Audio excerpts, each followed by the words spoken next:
హిందూ ధర్మంలో ముక్కోటి దేవతలు ఉన్నారని అంటారు. ఇంతమంది దేవతలు ఎందుకు? ఈ విషయాన్ని ఇప్పుడు మనం తెలుసుకుందాం. ముక్కోటి దేవతల్లో కోటి అనే శబ్దాన్ని సంఖ్యగా భావించవచ్చు, లేక సమూహం అని కూడా గ్రహించవచ్చు. సమూహం అంటే ఒక గ్రూప్ అని అర్థం. 3 కోట్లు అంటే 3 వర్గాలు. అందులో సృష్టించే అనే వర్గానికి బ్రహ్మ, స్థితి అనే వర్గానికి విష్ణువు, లయ అనే వర్గానికి ఈశ్వరుడు అధిష్టాన దేవతలు.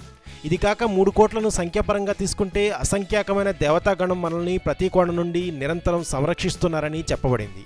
ఒక రాజ్యంలో రకరకాల విభాగాలుంటాయి. ఒక్కొక్క విభాగంలో క్రింది స్థాయి నుండి పై స్థాయి వరకు వివిధ ఉద్యోగస్తులుంటారు.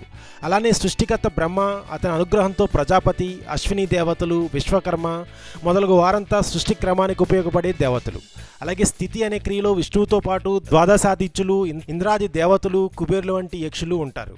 ఇక లయం అనే క్రియకు పరమేశ్వరునితో పాటు ఏకాదశ రుద్రులు, రుద్రగణాలు, యమాది ప్రాణాంతక గణాలు ఉంటారు. దైవం అంటే దివ్యత్వం కలిగిన వారని అర్థం. అంటే వారికి మనవలే భౌతికంగా కనిపించే రూపాలు ఉండవు. వారు దివ్యమైన శక్తి సంపన్నులు. ఆ శక్తుల ద్వారా సృష్టిలోని సమస్తాన్ని రక్షించడమే వారి కర్తవ్యం. సరస్వతీదేవి అధిష్టాన దేవత అయిన వాక్కుని, సమస్త వాన్మయాన్ని రక్షిస్తుంది.